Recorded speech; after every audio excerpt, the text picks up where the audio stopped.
Hello everyone, I'm Chester44 and welcome to this Let's Play Blades of Avernum. Last episode, we completed a scenario, I believe. How did I already forget? It's only been a day. I don't even remember what the scenario was. Oh wait, no, now I remember. It was Death at Chapman's, that's right. Which, it wasn't too bad, but it didn't have quite as much effort shown as some others. Anyway, it wasn't that bad. Anyway, time to move on to another scenario. Because why not? This one, again, the only one made by this guy, Eldoran or something like that, and it is The Cave of No Return. You heard that there was treasure, so naturally you came. Adventuring is a difficult occupation. You have to deal with monsters, traveling, financial problems, unless you're really successful, and the occasional theft of your valuables to top it all off. Despite this, it's the career you chose. And a profitable career it is too. At least that's what all the famous adventurers say. You have yet to come into bundles of money recently, so any job is welcome. That's why when you heard the rumors, well, you were more than willing. The rumors of a distant cave that held many shining jewels, piles of gold as tall as hill giants, and tons of magical trinkets besides, beckoned to you. The cave was a mass of wealth waiting to be discovered. The cave you'd heard of was the Cave of No Return. Ominous indeed.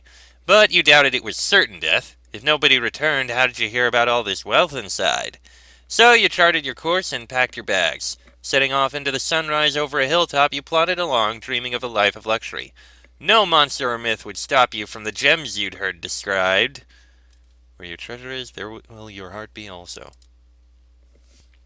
Soon you approach your destination, and finding a slope path downward, you walk into a wide valley. A town is nearby, so you stop to get directions. Alright, let me just drop everything off here.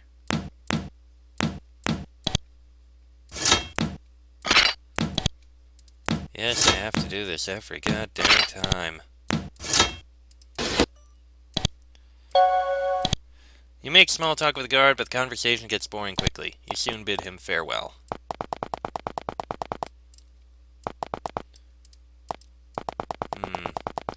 No background sounds. Not necessarily the most promising thing.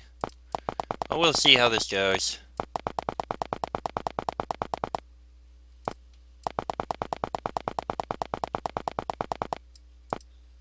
Oh, we found the trash heap. Nice touch that they put that in there, at least.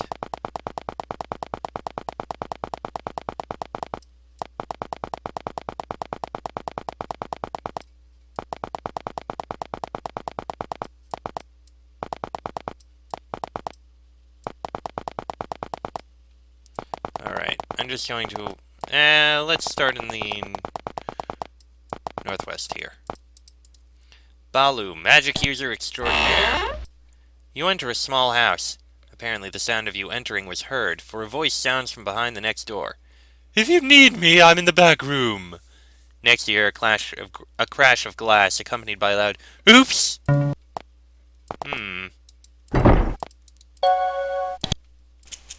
Yoink.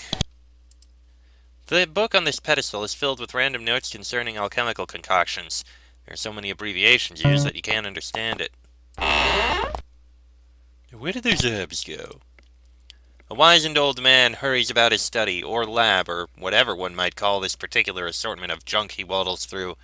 His beard and hair are grayed from age, and there is a certain sharpness in his eyes. Nevertheless, he still seems befuddled in his attempts to find the right tool. Uncomfortably, he sorts through the piles to find something while holding a test tube in the air. When you approach, he barely looks up, but it is clear he noticed your presence. "Wait a moment, and I'll attend to your needs," he says in an overly loud voice, as if he can't quite hear himself. "Let me know if you see an eyedropper around here. I know I had it somewhere." He drones off into mumblings and cursings. "Ah!" He raises up an eyedropper in his hand. "Now, what did you need?" "What are you making?" He drops a bit of liquid into the brown substance in his hand. After carefully observing the reaction, he downs it all in one gulp. "Chocolate milk! I was thirsty, so... Say, you wouldn't be willing to help me out a bit, would you? I'm looking for some ingredients. I'm trying to create this new potion, and it's really useful. If you could find me what I need for it, I'd give it to you." He sees your worried looks and quickly says, "Not to worry, I know exactly how to make it, so it's no risk to drink it." Well, I know exactly how to make it except for one part. There's this book. I know it's in here somewhere, but I can't find the darned thing. Can you find it for me? It has some information I need. I'll let you know if I see it. Thanks. Please hurry if you can. Okay. No. Ah, alchemy and whatnot. That must be it. Once past the table of contents, you are confronted by masses of alchemical jargon. There are numerous long-winded explanations as to how one makes a healing potion or a curing potion. Unfortunately, that's all this book covers. At the end, you find the author's notes. It says, "Even more exciting recipes are covered in my next books, Good Grey Mold and the best-selling Asp Tongue for Aspiring Alchemists." I think I found the book you needed. He is pleasantly surprised. Excellent! I was looking for that. Thank you so much. He looks through it for a moment and then throws it across the room, disgusted. Oh, just what I thought. I need a lot of rare ingredients. Well, if you're willing, I'll tell you what I need, and hopefully you can find them. All right? Are you ready to hear what I need? I need asp tongue, spider's glands, and caterpillars. Did you get all that? Caterpillars? Yes, yes, caterpillars. They are absolutely essential, the key ingredient. He waves his arms around to signify their importance. Understand? You nod. Good. Now go on and find those ingredients. I can't wait to make my new potion. It'll make me famous! Well, go on, and don't forget, caterpillars. Okay, then. The old man is still conducting experiments and walking to and fro around to yet other experiments. Is there something you need? Can you teach me any spells or alchemy? He can! He can teach a lot. I mean, we can't really learn any of it, and we can learn hasting an energy potion. And we can learn both spells. So this is where we go to learn all our spells, but we need a lot of loot for that. Okay, I was just wandering around, didn't mean to bother you. Quite alright. Do you happen to know anything about the Cave of No Return? Balu frowns. Now don't you be going in there, it's not prudent. That place is death itself, I swear. He refuses to say anything more on the subject. Okay then, moving on. City Hall. This is the room that the town has meetings in when there is a decision to be made. Seems as if it has been unused for a while from the look of things. Yeah, there's even a cobweb in the corner. Bolt of fire scroll, nothing, and nothing. You enter the mayor's office, much to his displeasure. His pen busily moving, he takes only a few seconds to scan each paper, another few to write on it, and then one more to push it out of the way as he moves on to the next paper. He seems to be busy, but he still stops to talk with you. Hello, you must be a newcomer. I'm Mayor Dumad. You're the mayor? What do you do exactly? Basically, I run the town's political and economical affairs. If we're in trouble, I have to come up with a solution. And regretfully, I have to deal with any paperwork. I'd like to ask you about the Cave of No Return. He looks troubled. Ah, yes, that. You see, there's this cave to the north of here, and it's rumored to have a huge stash of loot inside. Many adventurers have headed that way, and naturally did not return. The cave is a plague on this town. Nearly every day another man passes through here trying to get the loot of the cave. Few even make it all the way to it. No doubt everyone you've talked to expects that you won't live long. I wish I could stop you, but if you are insistent on marching to your deaths, then I cannot prevent you. The cave is to the north, through the giant's forest at least. There may be more obstacles, but all we have seen is the forest. It was nice knowing you, my friend. Don't worry, I can manage myself. I wish I could believe you. I've seen too many run to their deaths to think you could survive. I wish you luck anyway. Not that it will help. Now please leave. I have to return to my paperwork. Alright. We'll leave. Let's see. Perry's Paraphernalia Emporium. As you enter the store, you hear the chime of a bell attached to the wall. The ring of it brings the vendor to attention, and he smiles at you, waiting for you to request this or purchase that. All around you are varying trinkets, hung on books, placed upon shelves, covering the wall so that you can hardly see it. This is certainly a well-stocked store. This short man grins at the prospect of making some cash in the next few minutes. Hello, my good friends. My name is Perry. Might I interest you in some useful oddities? Some nice boots, perhaps? Or these lockpicks? Maybe a toothbrush? Perry's Paraphernalia Emporium has it all, from shoes to slicers, from lockpicks to toothpicks. I can even identify your items. Feel free to browse, my friend, and let me know if you wish to make a purchase. Well, let's see what you got. Lockpicks? You know what? Yeah, we'll buy a set of lockpicks. That'll be useful. Anything else? I think we can do without right now. Alright. Do you know anything about the Cave of No Return? Perry becomes uneasy. I'm afraid I don't, other than that you shouldn't go near there. There's a reason for its name, mind you, so it's unlikely that you'll survive if you even do so much as approach it. Do you carry any missiles? No, I don't, because there's a fine store around the corner. Bubba's Projectiles, that does. You can get there through the passage in the back. This door right here next to me.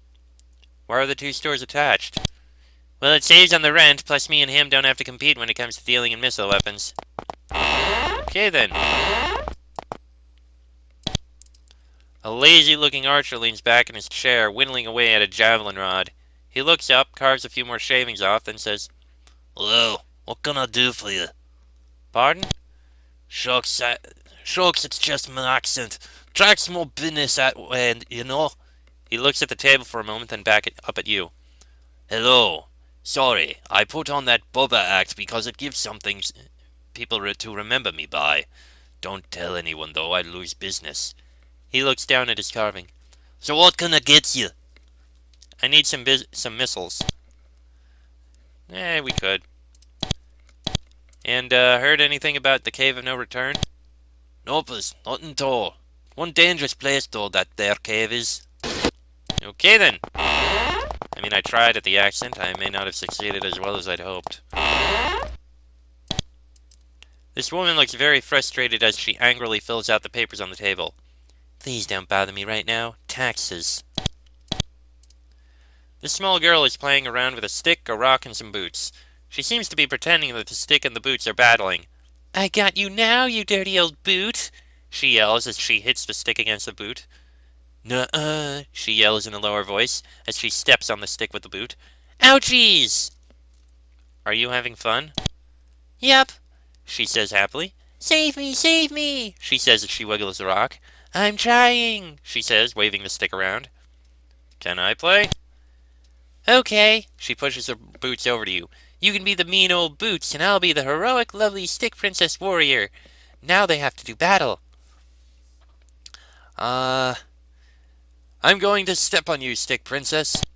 No, I'm gonna bunk you in the head first. She whacks the boots with the stick. I'll save you, Rocky. Mr. Boots is going to pay. Kick the stick with the boots. Owie! She throws the stick in the air and barely catches it. I'm gonna use my super move. Eat this! She whacks the stick against the boots a whole bunch of times. Oof, you win! Yay! Now me and Rocky can go back to the castle and celebrate. She continues on with her game without you. A little bit of random silliness, but why not? Okay. Let's move on. Some coins. Bolt of cloth, don't need that. Those boots would be handy, though. Yoink! And nothing in the other. Anything in here? Ooh, a curing potion. And a pair of pants for Draco, who I still don't get why he never starts with pants. And some trash over there. Next. You enter to find the house completely run down and filled with junk. It's been a while since this house has been entered. Yeah, I kinda could tell from outside. There was nothing in there. And it was all run down. Some pants, a shirt, papyrus sheet. Ooh, coins! Yoink! What's this? Church of the Great Fish. The Great Fish. A middle-aged woman is seated here, seemingly deep in thought. She wakens from her reverie when you enter. After looking you over, she says, "Welcome, travelers. I am Esther of the Great Fish. If you have need of healing, I can provide it. Of course, you would have to give a donation first." "What's the Great Fish?" She smiles. "I'm glad you asked. The Great Fish is the one who created the world. He was born in the and blah blah blah." She blathers on with endless religious history of the Great Fish. That's all I wanted to know, thanks." "Oh well, let me know if you want to learn more." "Know anything about the Cave of No Return?" She frowns. "No, I'm afraid I don't know about that." 100 gold for healing, no thanks. It's always so goddamn expensive. Alright, anything of use in here, I wonder? Ooh, amber. We can sell that. And a healing potion. Useful to have. And in here, we got the trap disarm crystal we can use. A couple scrolls, and some herbs. Okay. Not bad. Ooh, looks like we got some nice stuff in here. Oh, that's a crude short sword. Well, we can sell it, I guess. And more boots. And a knife, which we don't need.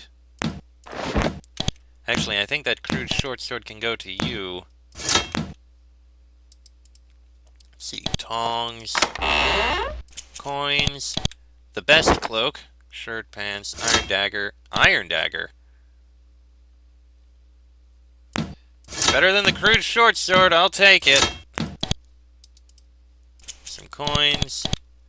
I guess grab that meat, why not? And I guess grab the bread. Alright. Moving on. Let's check this building over here. Free ice cream inside! Ooh! You suddenly become aware that you are being watched. You see a glimpse of movement in the shadows, then a half-dozen men step out of the darkness. One of them looks especially threatening as he pulls a long, vicious knife from its sheath. "Oi, I think we got one," says a thug. "Fell right into our trap, didn't they, boss?" Another chimes in. "Shut up, fools! We can't have the whole town hearing us. Now get to work!" The sinister band readies their weapons. Well, crap! Okay, pardon me while I reload here. Gotta go through the entire damn place again. Ah. Okay, got back to where I happened to be, and now that we know what's coming...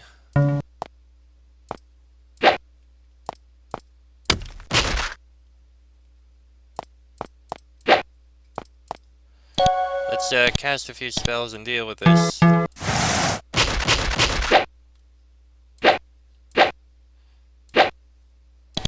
Okay, at least we can kill these guys.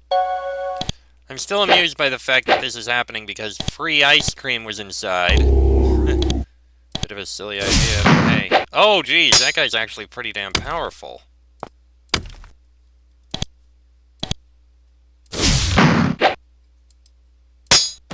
And there we go.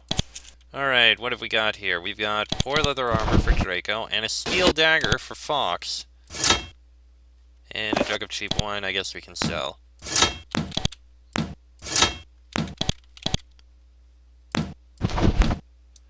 Anything else in here? More lockpicks, yes please. Another cloak. There's a trap in the oven? Okay then. Oh, more loot out here.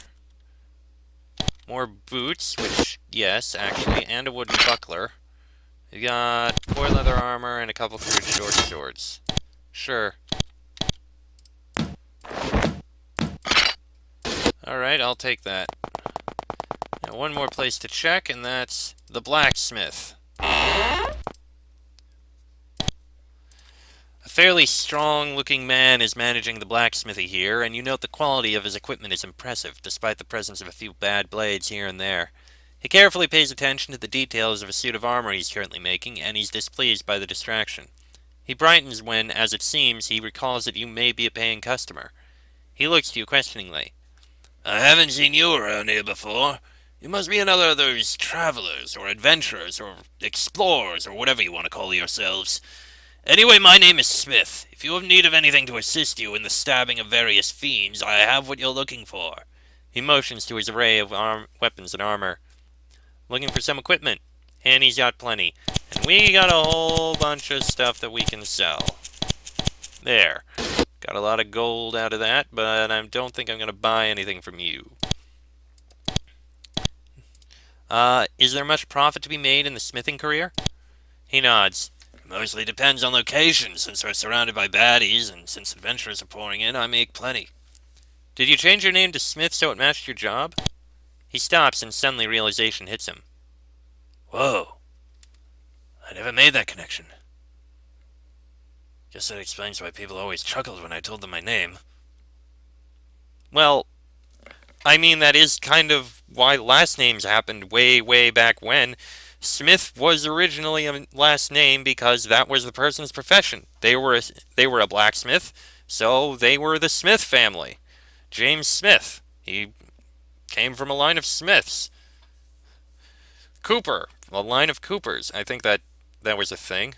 Do you get the idea? That was kind of a thing way, way back when, like Middle Ages time. Do you know anything about the Cave of No Return? Smith looks grim. You shouldn't go near that place is all I know. It's just not a good place to be.